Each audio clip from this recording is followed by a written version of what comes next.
girlfriend told me yesterday that I look fat in my photo. She said that when I smile, my jaws get really big. Do you guys think I look fat in the photo? It's like, I don't think it looks that bad, but. I mean, are you even like a founder if you don't gain a little weight, at least in the beginning, unless you're already well funded? That's right. I'm looking well fed there. Well funded. Nice. You probably have to ask ChatGPT, right? So I tried that actually because my girlfriend runs a med spa clinic where they're looking for people to try GLP-1s or Ozempic, weight loss drug. And so I was interested to try to use AI tools to basically try to find people who are overweight on LinkedIn, because the idea is that like business people who are overweight have money and therefore could afford the service. But ChatGPT said no, it wouldn't look for people that were overweight. No, had some qualms. But maybe Retriever could help me. So That's right. Yeah. it's a great service. Ozempic's great. Okay, yeah. So we're here to talk about Max's journey in Warmly. So welcome. Thank Pleasure to have you here and talk to you. So you went to Princeton, right? Yes, sir. You joined a hackathon, right? And that's where you got the inspiration to start working on Warmly.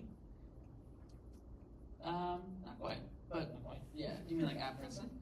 Well, tell us about us. I used to run the hackathons at Princeton, which is why I was sort of maybe confused here. But was your question? What's the origin story of my company? That's right. Okay, cool. Yeah. Well, thanks everyone for being here. Cool to hang out with a bunch of Xooglers, and it's fun for me to be back in the Bay. I was gone for about 5 years and just moved back a few months ago. Yeah, origin story of my company was actually about running away from Google instead of running toward any specific idea. I was just really bored at Google. I'd been there for 2.5 years. Didn't feel like I was doing anything or adding any value. And so I was like, I gotta get the fuck out of here. So I did. I quit with the help of Xoogler and Chris and Ankit, some good people. And then I was like, oh shit, I just quit. I don't have anything to do. I should probably start one of these startup things. And I was thinking about doing something with my time afterward.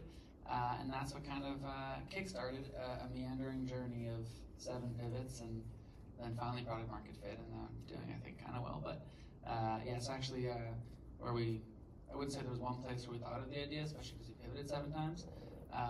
But it was about, once I left, I was like, oh God, I should start something. I'm happy to talk about that. This was 2019, right, when it all started? Yeah, it was late 2019, and yeah, we basically started right before the pandemic. That was sort of one of the reasons we had to pivot for, I think it was like pivot number 3, was like, uh-oh, the world went really remote, so, yeah. Okay, yeah, so we'll dig into all of those aspects. And you recently opened an office here in San Francisco, right? Yeah, I wouldn't say it's much of a, permanent office. It's this one friend of a friend has a free space that we're kind of crashing in. Yeah, we basically realized that as the company started to do well and we wanted to grow and we're going to raise our Series B soon, it made sense to come back to the Bay and open up an office. So there's my co-founders are here, head of engineering's here, one of our CSMs are here, so we got 5 locked and loaded people, and we're 55 globally. So I hope to bring more people into the Bay soon. And you started the company in Europe. Where did you start it? Started it right here in San Francisco. Oh. Yeah, so I was living here, working down in Mountain View, commuting all the time. Hated commuting. Commuting sucks. And so then when I quit, I was here in San Francisco. Found 2 of my original co-founders at Google, which was great, and one was through a sort of a kind of a program called On Deck. Many of you maybe have heard of it. It's a sort of a co-founder matching program. And back then, well, I guess it's in person again, but I used to be able to say back then it was in person. Now it's all virtual, but now it's all back in person. So, but yeah, so that was fall of 2019. Okay, and how are you finding the city? Is there anything that's been like a welcome surprise coming back? Well, I'm happier now that I'm in the marina because I find the city to be pretty depressive and kind of lame sometimes. But it's nice to have the beauty of the water and the greenery and stuff like that. And man, everyone just talks about AI all the time. It's crazy. Which you didn't really get. I just came from Berlin, Germany, where it was more about like techno and underground raves. So a little bit different here. Yeah. Well, welcome back. Why don't you tell us a bit about Warmly? What is the problem that you're solving with Warmly? Yeah, so Warmly basically helps you get more warm leads. Warm leads. And when we picked the name, we didn't actually know that we were going to be in the warm lead space, so it was extremely convenient that we got that right. But yeah, so we essentially will scrape the web and a variety of different data providers and private sources, and we'll give you curated lead lists of thousands of warm leads every single day using what's called intent data. And then our agents will filter those, prioritize those, and give you the best leads to reach out to, and then we'll automatically reach out to those leads for you, leading to more booked meetings. And so we have 5 different sales and marketing agents right now. We're going to be adding a few more the coming year, and it's all in the service of helping you grow more pipeline for B2B businesses. And so, yeah, who doesn't want more warm leads? Okay, so that's where you are today. You're in your Series A, right? Funding. You have, what is your ARR right now? Crossed 5 million last week. Oh, congrats. Okay. So you were below, you were around 3 in April. Is that right? So it's 3 in, no, we were at, in like this April. Yeah. We would be, sure, something like that. Yeah, about there. All right. So that's some pretty impressive growth. Okay. We've been trying to grow 10% month over month. It's like a pretty classic startup growth benchmark. So. All right. And how have you been managing that? What is your main customer acquisition growth engine? Well, obviously we use our own product, which is really nice. Probably get 50% of our own leads from our own product, which is always fun to use the thing that you want to build, feel the own pain. But yeah, we have 8 different channels that we focus on as we've grown out our marketing motion. We do events. We have our account executives go outbound and find meetings. We have human sales development representatives based in North Macedonia. I can talk forever about SDRs in Eastern Europe. They're freaking amazing. I post a lot on LinkedIn with organic social. We do paid ads. We send emails through cold email campaigns. We do cold calling. And what else do we do? We got some other stuff in there, but that's probably the summary of it all. Okay, well that's great. So that's where you are today. Oh, SEO as well. SEO. Important That's stuff. right. Yeah. Or AEO, as all the kids are calling it these days. So that's where you are today, right? So that's like 6 years in, and I think a lot of people want to know how you got there, right? So you started before the pandemic. How did you survive, right? You had basically the pandemic, you had the e-com bubble burst, right? Now you have the AI shock, so you've had to maneuver through a lot of different things. Do we forget crypto? That's got to be something or something, right? Yes, you're No. right. So the NFT. The main way we survived was tricking investors into giving us money. But yeah, basically having money in the bank is helpful. Avoiding co-founder conflict, because a lot of co-founders will implode on each other, and that will kill the business. Just sheer grit, and also like a deep desire not to fail because you think your parents will be disappointed in you. I think that really helps. A lot of like investors talk about wanting to invest in founders with chips on their shoulders because they're like really, oh, I gotta like prove it to someone. I like to be liked by people, and like my parents and my investors and my friends, and I think if I fail them, they'll never love me, and so that kind of drives me to keep going.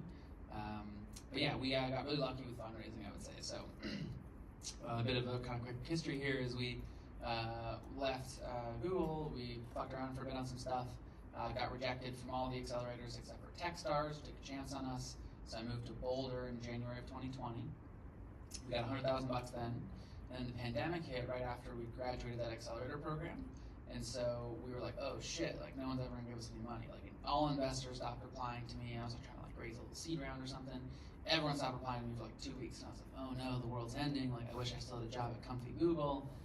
So we applied to Y Combinator, and they were like, why the fuck are you applying to Y Combinator? You just did another accelerator. And I was like, I'm desperate, like let me in. They were like, fine. So we got another $100,000 or $150,000 back then from Y Combinator. And then it turns out we did raise our seed round.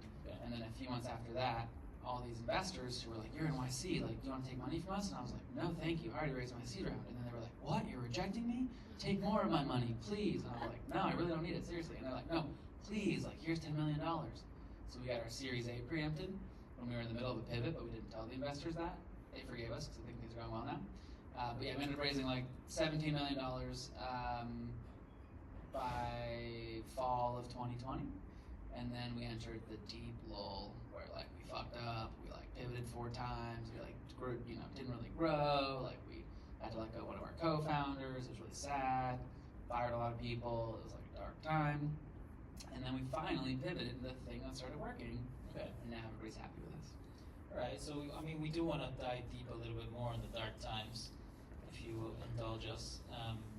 So one of my questions was going to be how pivotal was YC, and it seems to have been extremely pivotal, especially with the funding. Yeah, well, we had the shittiest YC batch of all time because it was the first one where they went remote. So it was like COVID, and then they were like, all right, we're going to do this virtual batch thing. And nobody remembers this. Back in the day, it was sometimes you'd join a Zoom link and it would be like invalid, doesn't work. Maybe that still happens today. But even YC would send out a Zoom link and we'd be like so excited to hear the founder of Airbnb come talk to us. And it wouldn't work. And we were like, what the hell? So we didn't meet any of our batchmates. They had no idea how to run a virtual program, no fault of their own. But it just was like a shitty YC batch.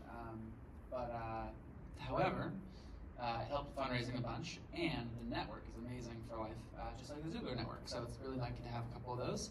I think we're certainly happy we went through YC, certainly happy to do Techstars. I would say I always encourage first-time founders to do an accelerator program. I think there's no downside.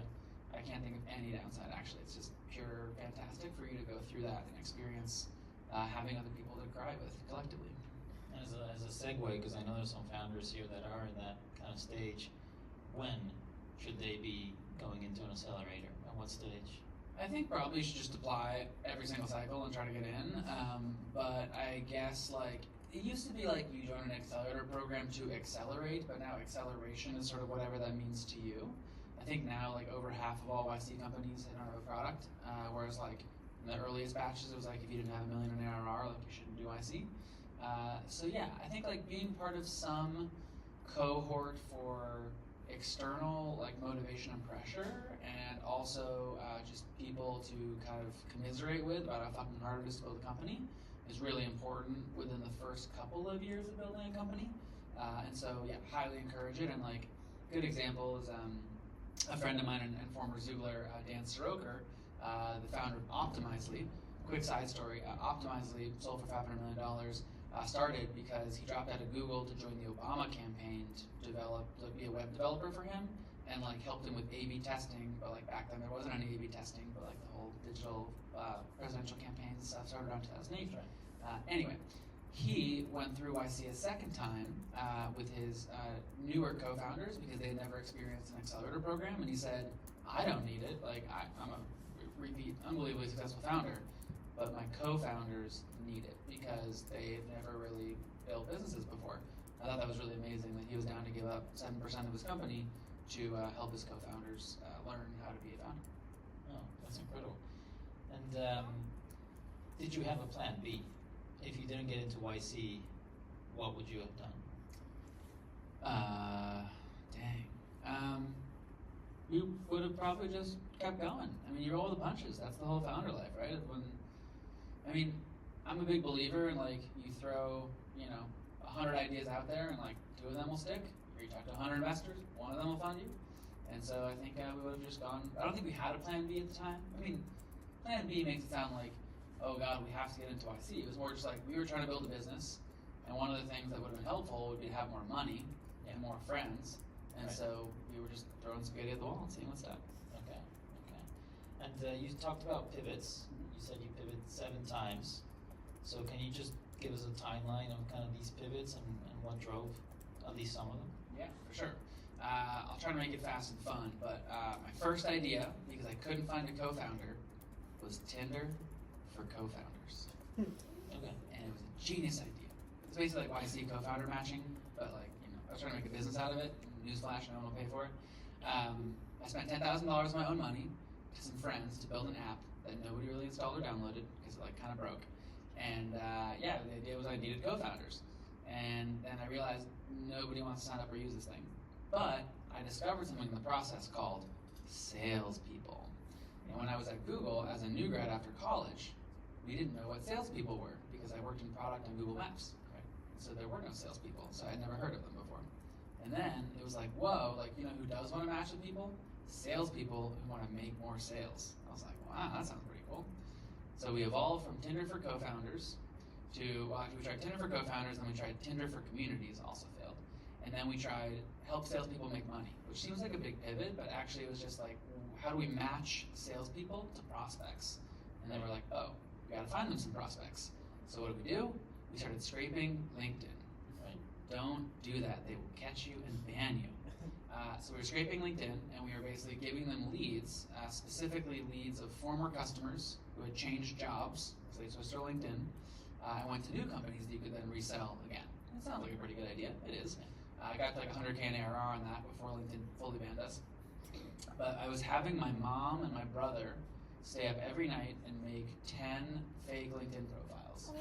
And so every day for 3 months, they were like my little, backroom people just helping me out.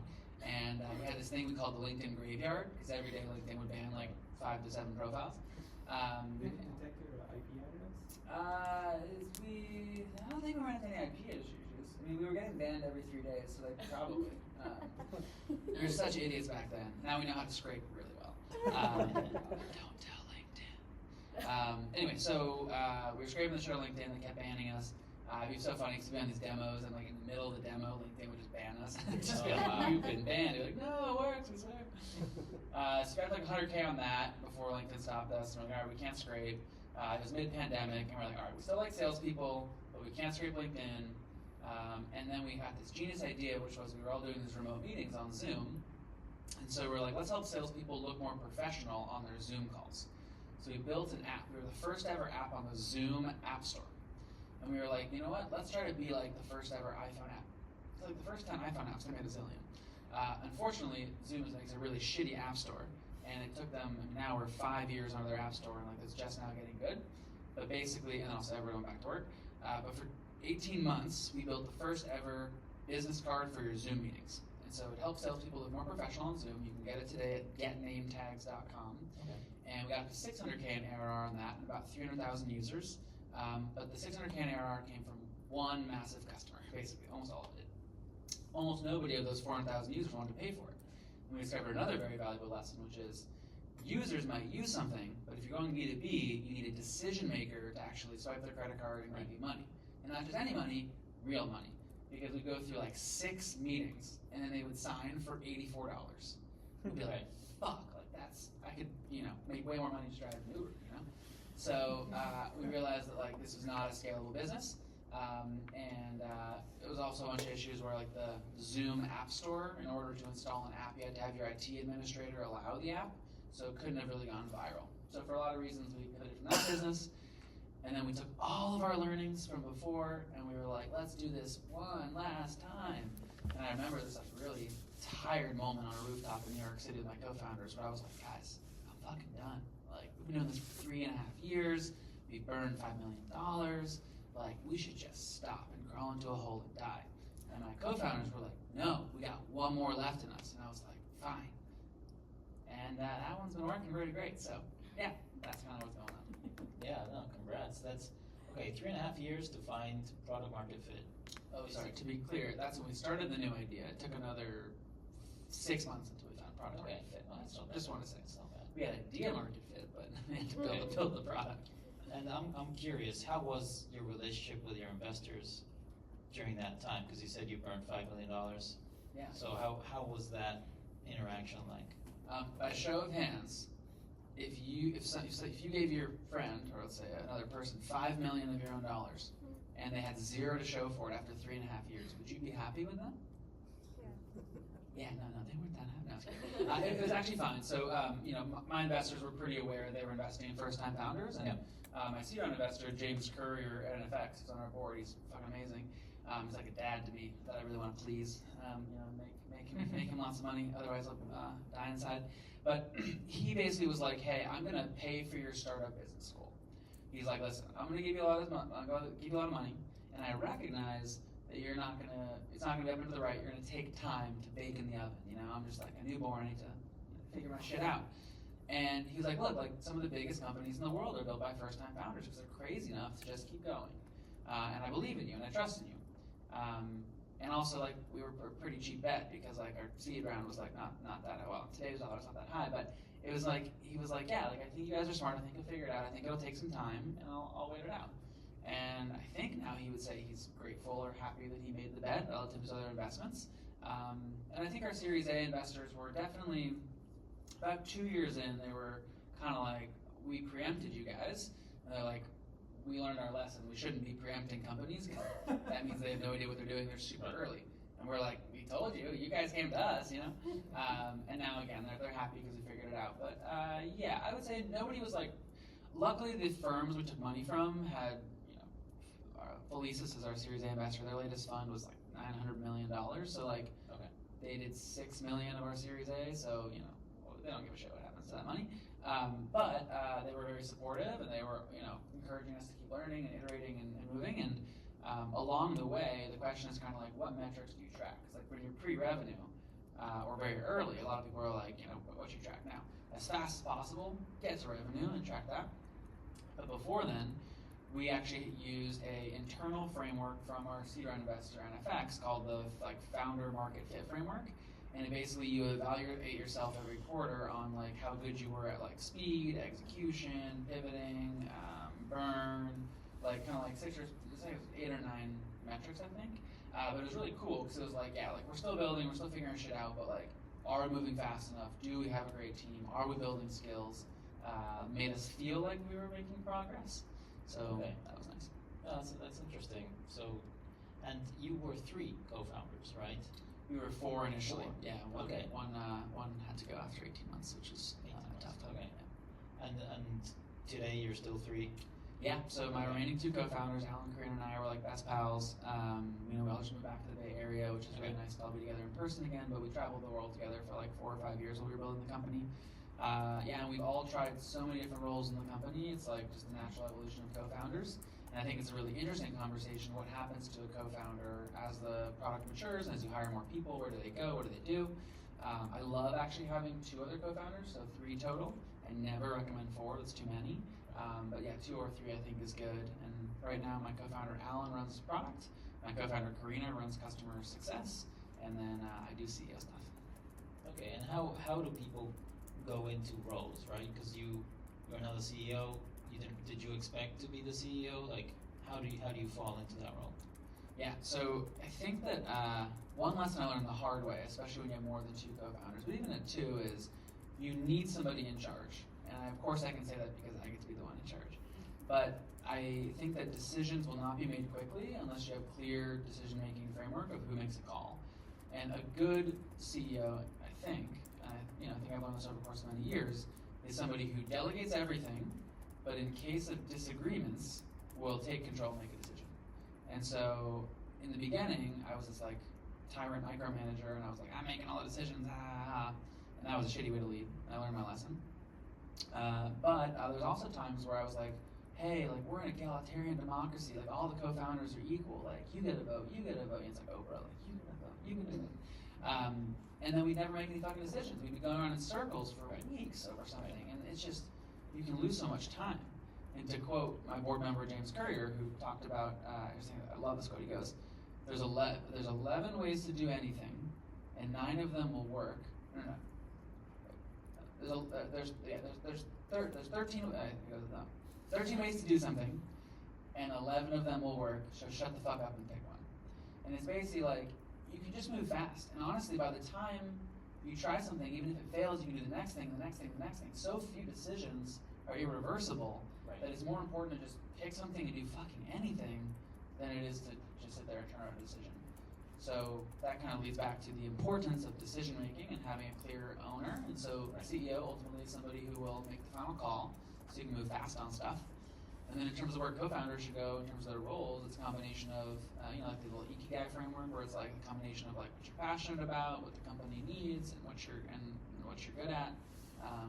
So I think like my co-founders have earned the right to try different departments, but all co-founders, including the CEO, should try to hire themselves out of roles. So like, you should go into the sales department, do sales, and then hire a salesperson. You should go to the marketing department, do marketing, and then hire a marketer.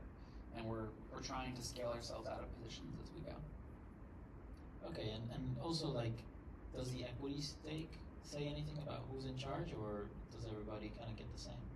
I guess so. I always recommend in dual founder companies to go 51-49 on equity. And the reason is because I think it aligns with decision making and clear ownership of who's CEO. I would rather not be CEO and have 49% of a company than be in a company where I'm co-CEOs and have 50% each. I think that's more likely to be a recipe for disaster. Okay. Yeah, I wanted to understand because incentives are a big reason of how everybody makes decisions and does things, right? So yeah. I think it's important to have it kind of cemented at least in the cap table. For sure. Actually, what I've been thinking about recently is incentives around title. So like my co-founders, I don't give a shit what our title is. Most of the leaders on my team don't really care. But it's amazing how many of my ICs, my like ground level employees, like they really care about title. And it's like totally fine. But it's interesting because it's just a different incentive than like is in your founder brain. Because you're like, whatever, I just fucking grow. But like it's on us now as leaders of the company to develop a system and framework where we can come up with like, manager, senior manager, VP, all that kind of stuff. And now that we're like 50, we have to start thinking about that stuff, which I'd never really considered or cared about when we were small. But it's important. Yeah, absolutely. And now you're in the SaaS space, right? And AI has come. And so why don't you tell us a little bit about what it's like to be shipping in this environment, in AI, but also in SaaS? Yeah. I just turned 30 this year, and it's the first time in my life that I've been like named as part of the old guard. Not just because I turned 30, but because we're building a SaaS platform up until like 6 months ago, technically, or a year ago. And it's amazing. Like when I talk to investors, they're like, "Oh, you guys are part of the old SaaS era. Like, that's so cool. Like, what's it like to be an old timer like you?" I'm like, "What? Like, I'm building like modern like React application, whatever."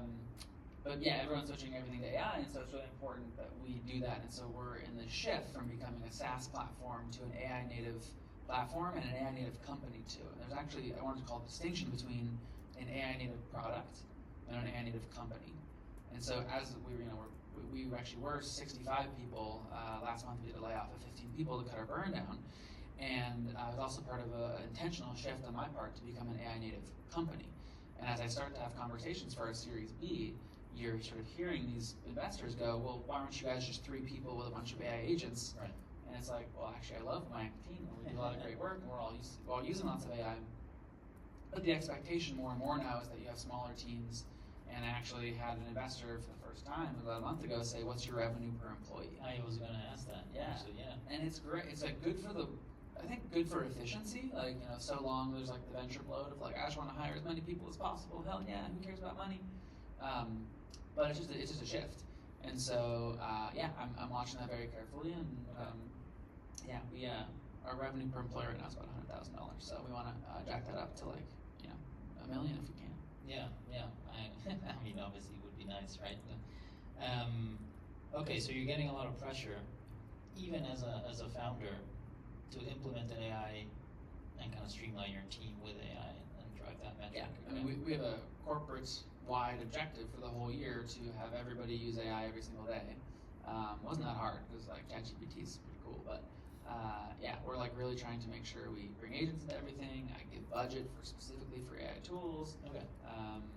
So we want to become an AI native company, and then of course our platform itself has shifted from a SaaS platform where you scale based on the amount of data and warm leads that we give you to an agent platform where monetization for agents is a really interesting topic we can talk about another day, but we're shifting everything. Okay, so why don't you tell us a little bit about how you are intentionally becoming this AI company internally, and how do you determine between what is like productive spending in AI and wasteful spending in AI? I think inevitably you're going to do some wasteful spending in AI, but it's all part of like ushering in this like belief that like you should prompt first era. Like the big shift I think for engineering team was like we basically have a rule where it's like not a rule, but like we tell them, and I think they believe it too. Like we no longer should write code; we should prompt all of our code first.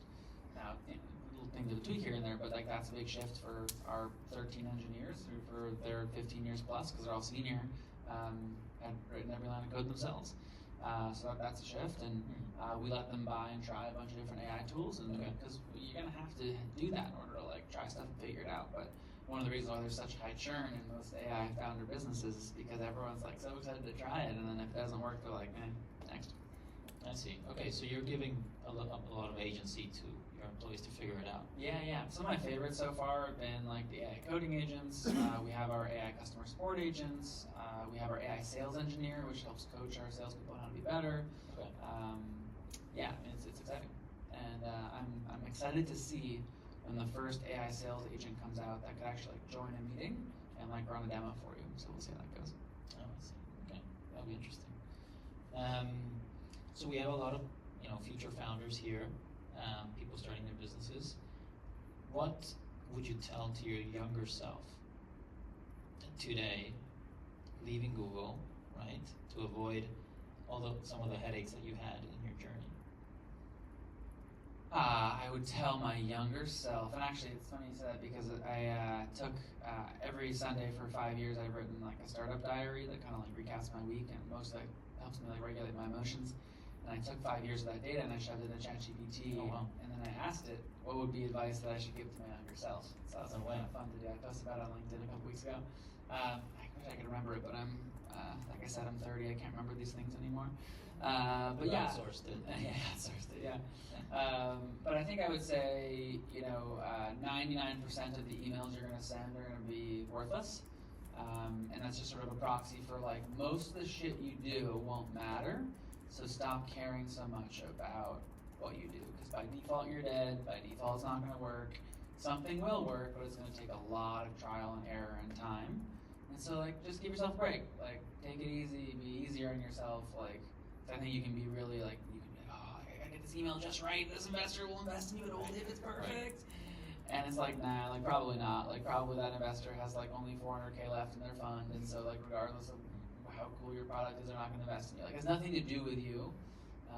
Maybe they're just like another good example is like, and this is actually why when I do fundraising, I coach founders on fundraising. I talk about how they should pre-write an investment memo for a VC.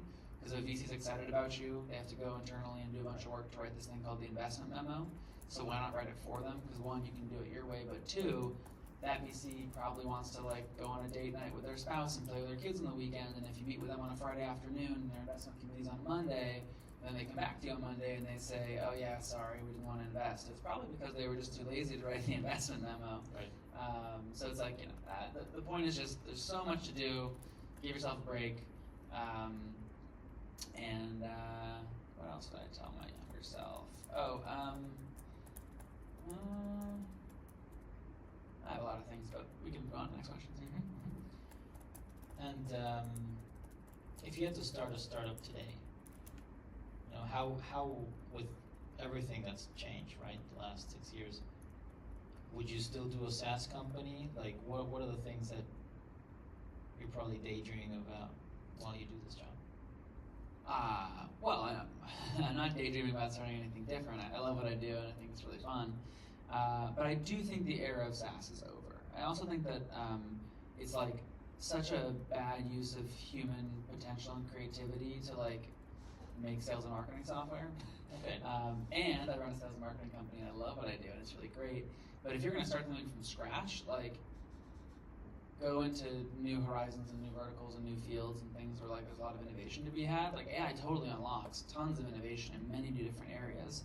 But like look at the presentation today; they're really cool. Like they're innovating in new areas that are different from like I'm gonna help a finance person like look at this cool chart in this fun way.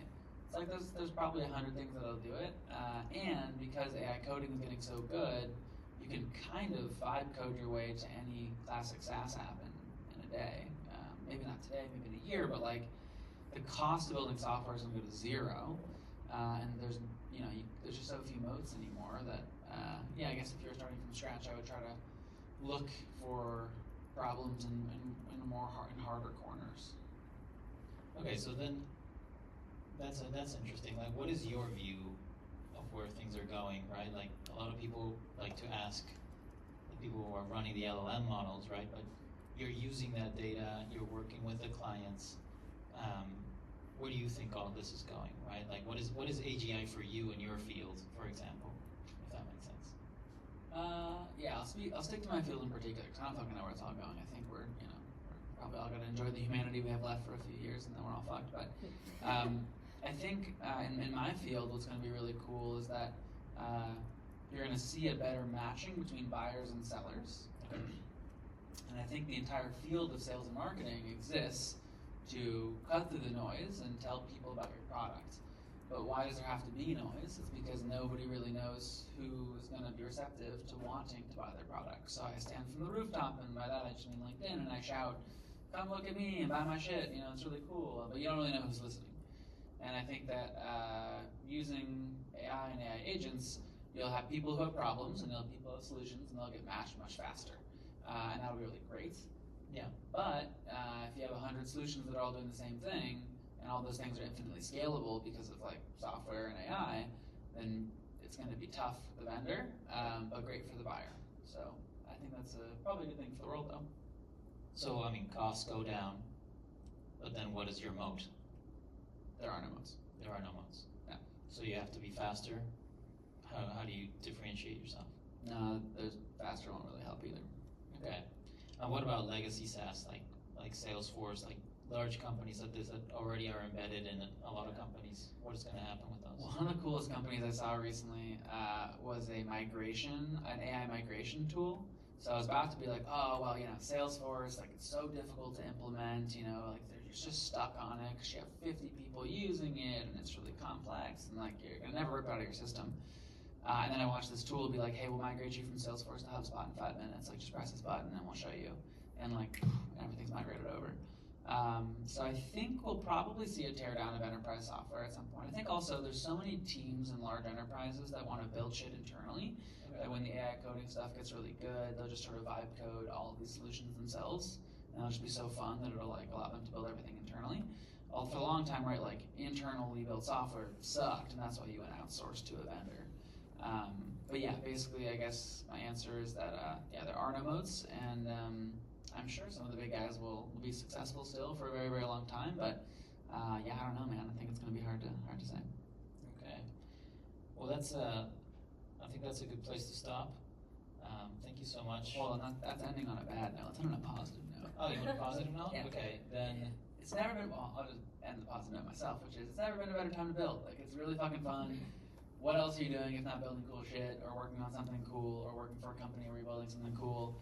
And I think just like we're in the world of innovation and it's awesome. And yeah, I was really impressed with the demos we saw earlier, and I hope everyone will be successful in whatever their endeavors are. And I think it's great to have this cool community of Googler people, and you know, people who are battle trained at Google are now off into the world building cool things. And so it's awesome. And it's been fun to be part of the community now for 7 years. That's right. Yeah. Yeah, and even if your time at Google maybe was not the best, the fact that you got the community experience, it still led you to where you are When I today. say it wasn't the best, by the way, the food's amazing, the pay is really good, it's like lovely, didn't have to work that hard. But yeah, in terms of like my ambition as a 24-year-old who was trying to like change the world a little bit, wasn't the best place for me in particular. But yeah, anyway, I think that's a good place to end. Okay, fantastic. Let's open it up. Yeah. Can you please tap on the equity conversation more? The early days and how that played in the power dynamic between the leadership and your startup journey. Yeah. The question was around for equity. How did that play into the dynamic within my company, and also was it also like why I recommend 5149? Yeah. So I just think that I think you brought up a great point, which is basically like equity stake can also give the feeling or the impression of who gets to make the decisions. And so it probably makes sense, and actually it does make sense to me, that the CEO should have a tiny bit more equity than another co-founder. If you do like 3 co-founders split into thirds, you can do 34, 33, 33. But it's just that tiny little bump that in ever some extreme case where, you know, technically it's like, I'm CEO, you're co-founder, but if you have 50-50 equity, or like there's a board at some point, like if you are in an impasse, technically there's no resolution, right? Like you both are equal owners in the company, you might sue each other and stuff. And so to avoid that, to be a good steward of a like C Corp or whatever, I think there should be somebody with the most equity, so that way like decisions can get made if they have to, if it really were to come to it. But like I said, like I delegate away most of my responsibility and decisions, and I hope my co-founders and leaders on my team would say, just because Max, you know, has the decision-making right officially doesn't mean that he makes all the decisions. In fact, he probably makes very few decisions. I try to make very few decisions, but the ones that I make are quite impactful if I have to make them. And it also means that you have more skin in the game, and so you're also incentivized for things to work, so it doesn't mean that you're going to shut them out. Right. For your first 10 employees, how did that work? So first 10 employees equity, yes. So you create an employee option pool, which is where you say, okay, well, let's say, roughly you have 100% of the company, you then dilute it to 90%, so you take 10% of your equity, and then you give out a portion of that to employees. And there's a lot of startup literature on like what's normal and natural. These days, I think people are giving out larger equity grants than they've ever done before, and the reason is because a lot of employees are like, if I do the math, if I even get 1% of your company, it needs to be a really big company for me to have a life-changing amount of money. So I'm a big fan of giving out large chunks of equity. I've never regretted giving out too much equity. I've definitely regretted giving out too little. But if anybody, and usually equity vests over 4 years, you don't have to get into all the details there, but if you last 4 years at a startup, you're the most useful fucking employee in the world. So you should get a lot of equity. So yeah, I'm typically in favor of giving out large equity grants to employees. Especially today, right, when they're getting cut by AI. Yeah. They're more valuable. Yeah. Are you? Oh, sorry. We'll microphone. Go for it. I'll pass it along. So thank you both for this presentation and this conversation. Max, I know you've written a little bit about purple cows. So things that make somebody unique whenever you're considering them as part of a team. I know that you have 2 other co-founders and that you've also hired a number of people. I'm curious for anyone here in a transition, just because I know some of us are looking for our next job as a startup or maybe looking to hire people ourselves. How do you specifically think about the intangible qualities when bringing someone on, aka they're a fit? Yeah. So the word purple cow comes from the marketing book, The Purple Cow by Seth Godin. And it's a really fun little parable where the book starts out, and it's all about like marketing and standing out. He says, imagine you're a buyer of cows, and you go to a field, and the farmer says, pick one of my cows. And you look out into the field, and there's 100 cows, and all of them look the same except for one. It's a purple cow. There's actually a 50-50 chance most people take the purple cow. And you're like, what the hell? Why would you take the purple one? Like, the milk's probably gross, like the meat probably tastes terrible. But when you look at the field, you don't see 100 options, you see 2, regular cow or purple cow. And so you'd rather basically stand out by being one of 2 than one of 100. And so life philosophy, stand out and be different, is going to help you. And then the question more specifically is like, how do you stand out? Or I think you actually asked, what qualities do you look for in a hire in particular? So I think the first piece there is stand out, right? Break through the noise so someone is willing to interview you. But then beyond that, you have to actually, then it comes down to who you are as an actual person, right? So in terms of standing out, I think it's really about showing your true colors, what makes you awesome. And I think everyone's awesome in their own unique way. But when I interview, I typically think about trying to show, when I'm interviewing somebody, I'm trying to understand if they're a good fit for my company. I think a lot of people try to tell me they're a good fit for working at my company, but they don't show me it. And if someone were to tell me in an interview, I'm great, you should hire me, no one's going to believe that. But if somebody shows you they're great through telling stories where the kind of why behind the story is that they're pretty good at a certain skill, for example, then I'm much more likely to hire them. Because as the hirer, I want to connect the dots between, okay, I just heard their great story about something. What does that tell me about them? Oh, it just means they're loyal, or they have high integrity, or they're really good at SEO. And I think allowing me to connect those dots from their story because they showed me that they were high integrity or good at SEO is gets me all excited to be like, ooh, I discovered something cool about them, and therefore I want to hire them. Hopefully I answered your question. Was that the root of it? Yep. Okay, cool. Do you also ask questions around those things to try to source that, or are you just expecting them to bring that themselves? Yeah, I try to give it. I think there's a lot of employees, especially classically hiring engineers, that don't really know how to sell themselves, and so trying to work with them to get the best out of them, the most out of them during an interview is definitely a challenge, but one that I take on because I think there are great gems who suck at selling themselves, but you don't need to be great at selling yourself to be actually a great employee at a company, unless you're in sales, in which case you better be good at selling yourself. Well, that's why started building warmly, right? Yeah, I was just curious. So it sounds like you started off LinkedIn scraping. You're still doing it in some sort of way. Like, what is your like? For all the LinkedIn people listening, I'm not scraping. Yeah. It's, I know it's a very sensitive topic. It's because like as we built out our own Chrome extension, we're like one of the use cases like LinkedIn, right? Like everybody is just gravitates towards it. It's like hey, using the end user's device, there's no blocks, right? Like so. And so I'm like trying to figure out how are you getting around this, or are you just hiring a provider, or like? Yeah, we can talk later. But by the way, it's actually not illegal to scrape your own LinkedIn. And so if you help someone basically scrape LinkedIn via Chrome extension on their own logged in account, totally fine. What they don't want to have is a logged out mass scraping sort of situation where you're taking like millions and millions of posts and like taking their data off platform. Technically, your use cases are taking data off platform, but because it's localized to just the individual, it's totally fine. I say that with an asterisk because there's some examples of folks of LinkedIn scraping Chrome extensions that have been, I think it's like Apollo. Recently there was Ample Market, and I think it was because of their Chrome extension. We can talk more about this after and stuff. It's a difficult problem to solve, but there's lots of LinkedIn providers that are doing great that are like accepted and promoted by LinkedIn. One of the things LinkedIn wants to drive, which I have an investor who works at LinkedIn, is they want to drive more engagement on LinkedIn. And so if your use case can encourage people to go and do LinkedIn more, then like they're actually like excited about that. So we can talk more about that later. Yeah. How during your startup you mentioned you had burned 5 million, but you had raised much more. I've now burned 15 million. Yes.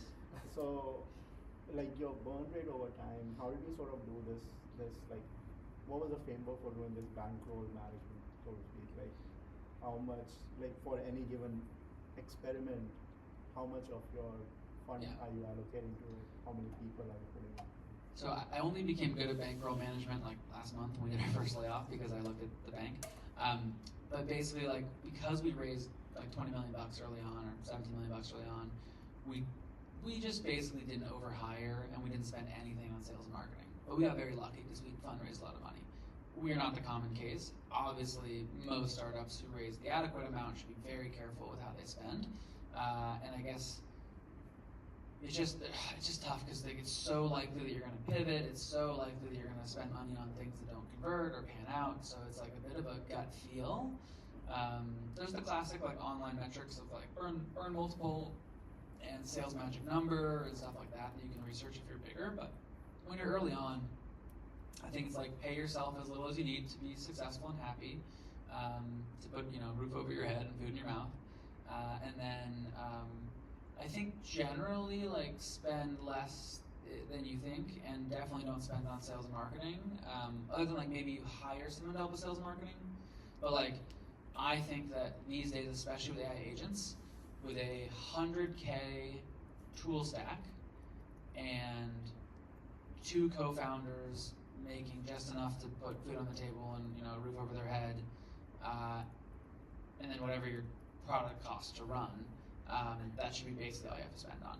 And so I think you should use a bunch of AI agents to help you. Like I used to be like, oh, you should get a chief of staff because they can help scale you. Like I don't believe that anymore. There's a lot of like low cost ways to do sales and marketing, but I do think most people should be able to get to their first 500K in ARR without really spending much. But it's so use case dependent, depends on your company in many ways. I wish I had a better framework for bankroll management and stuff. I mean, we have a software that helps us track month over month burn, and we ask our investors what they think is normal. You should probably always have 12 months runway in the bank if you can help it. Don't take debt. Definitely don't take debt if you can help it. Yeah, especially in early stage. Not a question, but I was just going to say there's actually a Googler building, automating the chief of staff role with her startup. What's it called? Lighty AI. I don't know if you How do you spell it? Lighty AI. Light.ai. AI chief of staff. Yeah. Question to that. So I know a lot of marketing is being disrupted now with a portion of it, right, is going through LLMs where people are discovering new tools that way. I know that was a big topic at most recently like Inbound that happened last week. I'm curious your take on that because of the fact that you mentioned you use SEO, right, as a way of being discovered. Has your workflow changed in any way, you know, in helping people be discovered or managing leads through this AI, you know? So the question was sort of like LLM and search engine optimization. I think it's actually super exciting. I think actually people are searching more than they used to. So I think overall, people looking for shit has gone up. But one of the downsides is that the LLM is kind of doing more of a job deciding what you get to see. I think more so than the like Google search result page. But it's always been gamified, right? I mean, that's the whole point of SEO is you're trying to like push yourself to the top. So I think we'll see a cool new paradigm for how people get ranked and shifted and stuff like that. I hope that it'll lend itself more toward the truly good products will rank to the top, as opposed to the ones you can gamify. I mean, we spend $9,000 a month on a search engine optimization search engine optimization agency, and they also use AEO tools, agentic engine optimization, to make our site more crawlable by agents, to make us rank higher on ChatGPT. So everyone will always game the system. I don't think we're doing much anything differently other than like I yell at my SEO agency to also do agentic engine optimization. But I can tell you that our inbound demo request forms, we had 0 per month in January that came from ChatGPT, Perplexity, all the like search engines from AI. And last month we had 47. And as a percent of revenue, now 15% of all my inbound sourced revenue comes from AI search stuff. So it's the biggest shift of any channel that we have, and thus is the most important probably to pay attention to as things shift and evolve. And that's on top of, it's not cannibalizing the other channel, it's growing. Correct. It's all growing. I think overall search volume traffic, so we're still a small search engine volume, so we grow every month. But I think it is a little bit smaller growth than we expected, though it's kind of hard to predict. But I do think that regular search volume traffic is down. I mean, we know for a fact it's down. Yeah. And I think to our set in particular it is. Especially because if you're selling an AI agent thing, you're probably selling to people who use AI, and they're probably then using like ChatGPT. But yeah, I don't know about y'all, but I'm super embarrassed to this, but I still use Google. Like, probably doesn't work there, but I like haven't. It's too ingrained in my habit to like switch ChatGPT. I use ChatGPT as like a doctor. I use ChatGPT to like make funny stories and raps and images, but I haven't yet broken the habit of like going to Google.com and hitting search on a query. So we'll see it pan out. Okay, first Chris is online. He says hi. Hey Chris. He asked a question: if you were to fundraise today and find investors, how would you go about finding the best investors? Chris asked how to find the best investors. Well, first I go to Xoogler Ventures first because Xoogler Ventures is the best place to raise money from. And the Xoogler Angel Syndicate, before they had the venture fund, was so kind to invest in our company. I'm really grateful for that. But yeah, the question basically is how would you find the best investors? I use signal.nfx.com, which is one of my investors who built a tool to help index all the VC firms and angels and stuff. And you can filter for your category, vertical, what they've invested in the past, which I think is really nice. And then I think the VC game is still one of warm intros. Like, as much as I hope that it was like, egalitarian and anybody can raise and any great idea will work out, it's probably somewhat true, but it is a game of warm intros. I think you have to ask your friends and your close network. So I think it really is just going to people you know and trust. I think the Xoogler network as well, not just the Xoogler Ventures, but Xoogler network can help you get access to those people.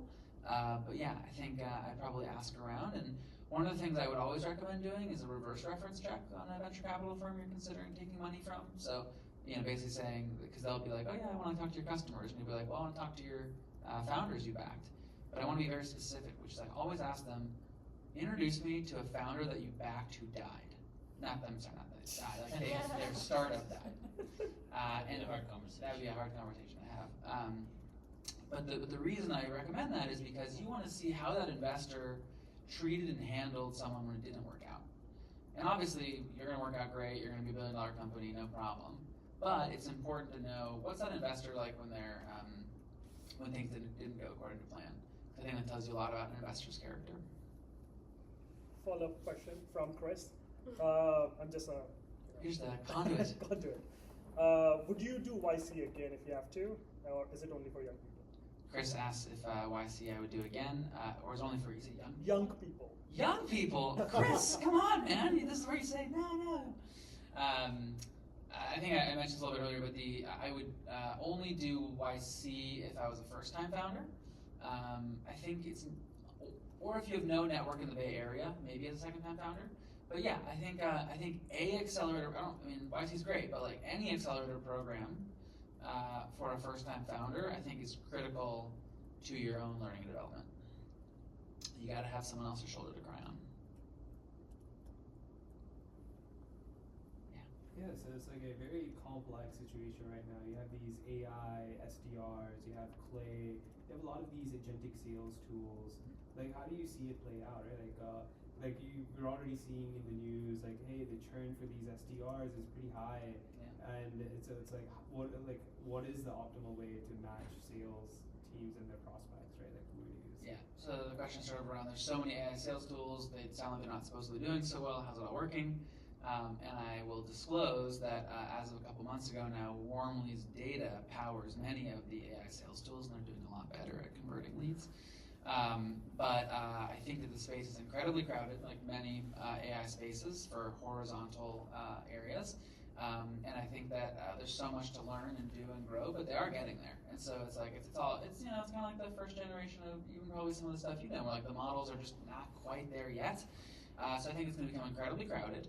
I think there's going to be very little differentiation, and I think that it'll be a combination of brand, and then I think also services are going to play a role. So you're going to have this epic AI SDR that you're like, oh sweet, I just like plug in, go find me 10 leads, and like it does it. But that's not really how things work. You have to coach and train and prompt specific to your business. And so I think a lot of early stage companies, even middle stage companies, have no idea who their real ideal customer profile is. They have no idea how to really set up go-to-market systems at scale. And so if you look at Clay, for example, you buy Clay, and then you're like, oh yeah, I have Clay, how exciting.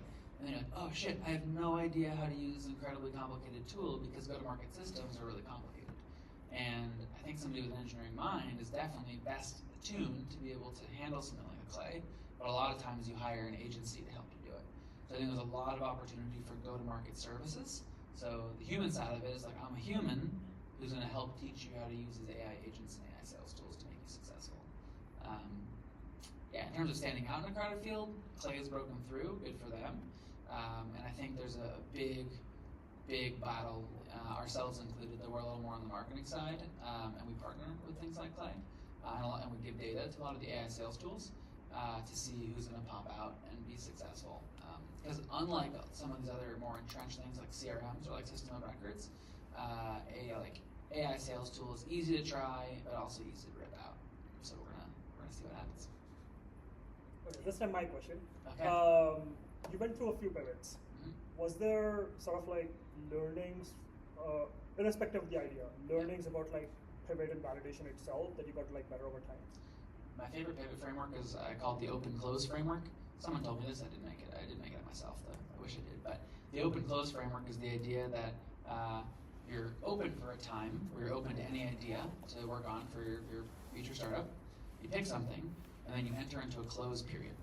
And the close period means you put blinders on, and you say, no matter what happens for the next X period, let's say like a month, we're going to work on this idea like it's the last idea we're ever going to work on. We're going to work super hard.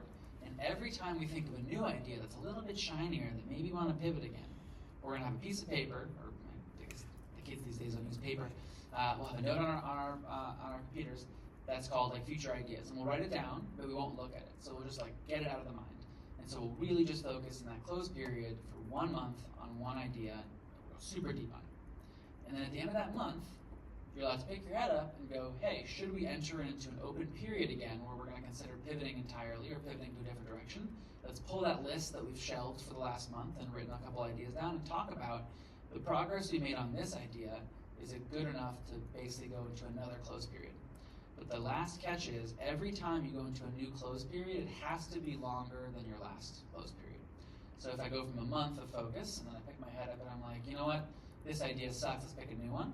The next time around, you have to do a close period of 6 weeks or 8 weeks. And then you go back and you lift your head up and you do it again and you do it again. A think that's the fastest way to find product market fit, because you're holding your feet to the fire to say, I should be getting better at picking better ideas, and therefore I should be able to spend longer periods of time focused on them. But when I'm focused on them, I'm all in on them. So I think through our pivoting, we got better at the open-closed framework, and our pivots, we worked successfully longer on each pivot, where we were able to not only acquire and use skills used in all the previous pivots, but we got farther along each time on some vector. And that vector could have been on product, it could have been on market, it could have been on actually just product or market, basically. Or maybe growth or sales or whatever. So that's sort of the main takeaway I have. I have one slightly different question. Have you onboarded any finance talent? And when do you think you would need that? And how have you managed without it until now? You asking for a friend, or we trying to work together? So our finance talent is quite impressive. My next door neighbor from home works at Wormley, and he's amazing. His name's Ryan, and he was our customer support guy for a long time. Built the whole program there. It's awesome. But he worked for 2 years in banking after college, maybe 3 years actually, and he loves Excel spreadsheets. And so he's our finance guy.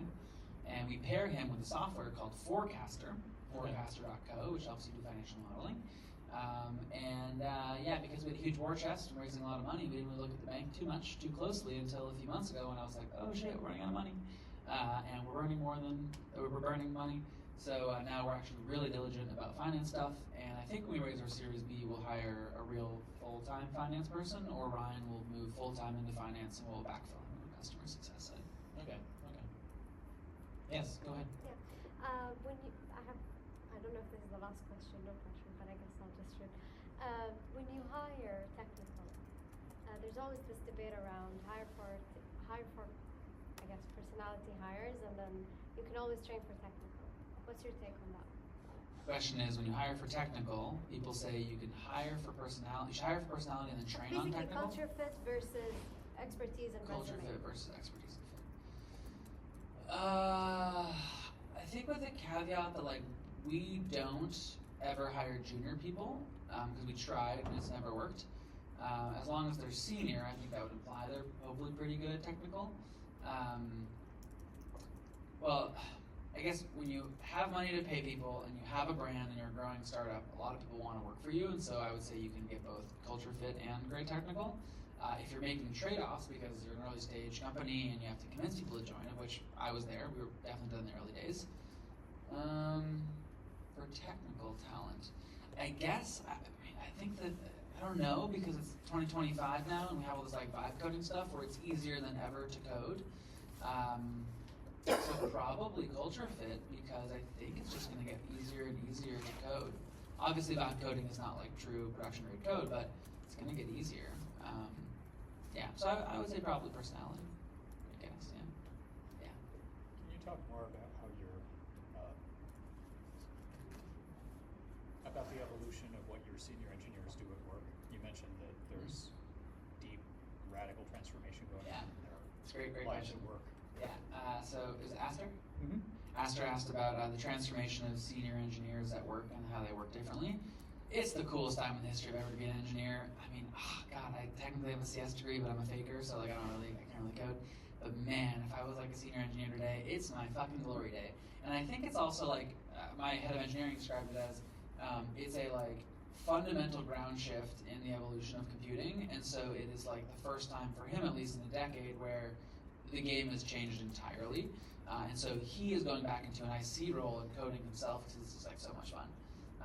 But yeah, I would say we found that we need our engineers to be more thoughtful about product and design because they're now able to do more requirements and less nitty-gritty coding work. So everything's more effective and productive, and we've now found that our customer support team can be product managers using AI coding tools. Our product managers can be front-end engineers, and our regular engineers, senior engineers, can be 10x back-end engineers. And so we're asking our engineers to leave all the strings and UI stuff to our designer and to our PMs, because our work, we expect, I say our PMs, we have my co-founders, the PM, and then we have one designer. The two of them are basically vibe coding the entire front end of everything, using like Figma, MCP into like Cursor or whatever. Another great tool we're using is called Magic Patterns. It's like an ultra sick like front end. It's like a lovable kind of thing. And anyway, so then our engineers themselves are focusing on getting better at prompt engineering, which means they need to be, actually most of our developers are in Brazil, and so I think it's more about like really well structured in English, so I think you can also code in Portuguese, I should ask them. But basically well structured prompting, and then building our cursor rules. Like a huge thing for the engineering team right now is like what are the main rules that every prompt must think through. You know, like whatever you do, don't touch that file, or like whatever you do, like don't hallucinate, or like whatever you do, don't do this. And so that's a big source of collaboration for the engineers, like what are our cursor rules? Yeah, and so I think it's just trying to get to a place where they never code, they just prompt. And by the way, to build a system in a scaling engineering team now where you get non-engineers to be coding, you need to create a developer environment where you can spin up preview environments with every code change. So for example, I would vibe code a change in our direct code base. I'd be like, hey, like, I don't like this button, move it over here, like lighter stuff. But then I couldn't see if that change actually was correct, and I'd have to wait for an engineer to review it. But now we have the ability to spin up preview environments for every code change. So I'll be like, hey, we use CodeGen, it's called, for our like AI coding tool. It's like fucking awesome for like non-engineers. I think it's codegen.com. And it's like a Slack bot that you just chat with, talking to your code base. And so I can be like, hey, CodeGen, move this button. And then it'll spit back a URL, and I'll click on it, and then I'll preview, did the change work? Now, I'm not an engineer, so I don't like really know behind the scenes that I fuck up some stuff. So we always have a senior engineer review that. But basically, I guess to summarize or end all of this, what's happening to our engineers is they're becoming more reviewers of code, and they're needing to actually get really good at reviewing because AI code generation now spits out 10x the number of lines of code as a normal engineer would do it. So like it's just producing way more lines of code, which means you have to be really good at reviewing. But yeah, they're shifting to being reviewers, so we're focusing more on our review system, we're shifting more to focus on our preview environments. They're doing prompt engineering instead of actual coding, so those are some of the shifts that are happening. I'd like to talk to you more about that after. Sure. So jobs are changing, even within the organization, scopes, jobs, everything's kind of changing. I heard the craziest shit the other day. This is like kind of the cool part of being in the Bay Area. Someone goes, in the future, I love this. I think it was the master goes, in the future, there will not be designers, PMs, engineers. There will just be one role called the creator. And I was like, ooh, that's like fucking, ooh, yeah, that feels good. But it's like, yeah, I mean, if you can just fucking, if vibe coding turns into like real production code stuff, then like, it'll be the engineers who, if they can kind of figure out product skills, will be absolute savages. I mean, it's going to be awesome. I mean, it's happened with many different cycles, different industries. It always ends up being one person takes on many different roles. Okay. Any other questions, or are we calling this a wrap? I have last note from Chris. It's not a question. All right, last note from Chris. What's he got? This was shared with Chris from another person online. I really love the sharing from Maximus. Very genuine and spot on. Many common issues that founders face. Hope there will be more founders sharing sessions in the future. And Chris is asking Max, please moderate founders Fireside Chats with other Zoomers. With pleasure. Thanks, Chris, and thanks for listening online. Thank you all for attending. It's fun to have a chat. I'm around hanging, so we can all keep chatting and having some pizza. But thank you too, Lucas, for this interview and time to hang out. Yeah, thanks everybody.